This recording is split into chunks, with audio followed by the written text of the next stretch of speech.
Hey everybody, so I got the pins in today and I wanted to show a quick video of the differences between soft and hard enamel because it get asked a lot. Soft enamel is kind of misleading because it's still metal, it's still hard, it's just that it has raised areas. So basically this is soft enamel, and what that means is they just didn't fill this whole area like all the way to the top with the enamel. So again, still metal, nothing soft about it.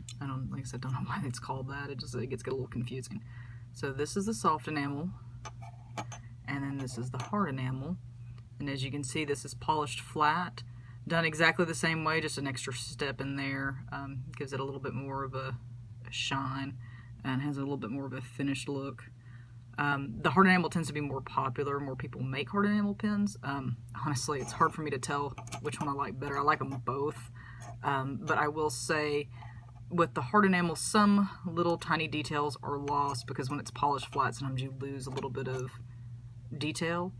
I think the soft enamel might show details a little bit more, especially on this guy, like the little tiny hairs and stuff like that, and like the tassels.